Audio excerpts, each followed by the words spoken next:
What's up, everybody? Squirrel Man's back again. I had a guy ask me the other day. He was like, if you could go back in time, would you still get your CDL? Was basically what he was asking me. And I'm like, yeah, of course I would. I mean, it's a great thing to fall back on if you got nothing going on, if you feel like being out on the road. But I'm gonna tell you, once you get your CDL, if you have zero experience, once you get your CDL, uh, don't expect so many things, man. First of all, don't expect to go out and make a bunch of money unless you have like this really solid plan that no one else knows about, right? But don't expect to go out as a company guy and making all this money, and don't tell your family about all this bullshit, because then they're gonna look at you like you're an idiot if you can't deliver it. But the reality, like what you really need to expect, is when you go out, expect that your first company is gonna suck. Just expect it. It's probably gonna happen. If it doesn't suck, great.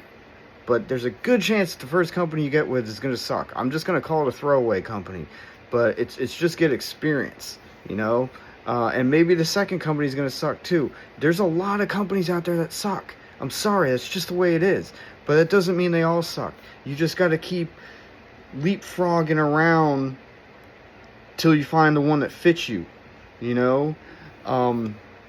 that's just the way it is. Like me and Biscuit, we went to PAM, and then we went to CRST, and CRST was a good fit, but PAM was not good, and that's just the way it is. But the thing is, like, if you have zero experience, sometimes it can be hard to find a gig. Sometimes it'd be hard to find a company that'll hire you. So if you can find a company that's going to hire you and send you to school, and I don't know if they're still doing that now, but then don't complain. Just do it. Get through it. Just suffer through it. Make the sacrifice, and then before you know it, a year will go by, you'll have experience, and then basically almost any company will pick you up for like drive-in or whatever, just like the regular run-of-the-mill jobs. It depends on what you're looking for. I'm not into like flatbed and all that shit. I've never been into that stuff. But yeah, once you get through your first year, you're like smooth sailing after that. And don't ask me about like owner operator shit, because I've never really done that. But if you're out there talking to owner operators, those guys give great advice. They're extremely arrogant, but they know what they're talking about.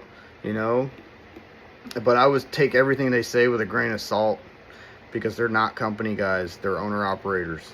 It's a totally different thing, So, having said all that, no, I'm not telling you don't go get your CDL. I don't regret getting my CDL.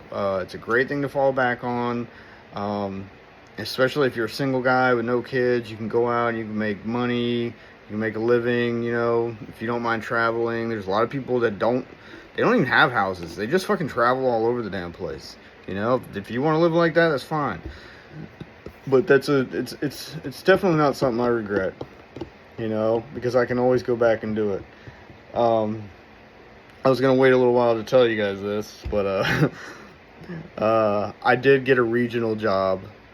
And they're letting me come home for my reset once a week, and that's the only reason why I took it. Because being home all the time and just trying to find something here just wasn't vibing right. It just wasn't clicking with me, Things just weren't working out the way I'd hoped they would. And I always swore I wouldn't get back in the truck and go over the road again. But they offered me a regional gig, which in the southeast, which is great. And they said I could come home every week for my reset, which was really good. And I'll tell you why that's a really good thing, because it's not just giving you a little bit of time off at home. It's a really, really good thing, because that means you have time to go to the grocery store and stuff your truck full of a week's worth of groceries, so that you don't have to spend all your fucking money in those stupid truck stops. You should be anti-truck stop food, You should always be anti-truck stop food. That stuff will kill you. It will make you so fat, I've seen so many truckers out there, and you're going to see them too. They're so fat and disgusting looking, and it's like, dude, you guys don't invest any time in your health at all. It's so ridiculous. Since I've been home, Dude, I've been working my fucking ass off in the gym trying to shed all those pounds I put on the last 3 years. Dude, I've been doing the most insane workouts. I just came from the gym like an hour ago. Dude, I've been working my ass off in that gym. And I'm fucking proud of it, dude. I just lost another 2 pounds. This morning I weighed myself. And I'm super proud of that. And if you get in the truck, you need to really consider that. Your health needs to be your most important factor, your most important thing. The money comes second. The health always comes first. Because without your health, you ain't got shit. You know, you don't want to be one of those disgusting, fat, sloppy truckers that looks like he's going to have a heart attack at any second. You know, that's the last thing you want to do. So, if you got any questions, let me know in the comments. Like, share, subscribe. Common sense ain't common.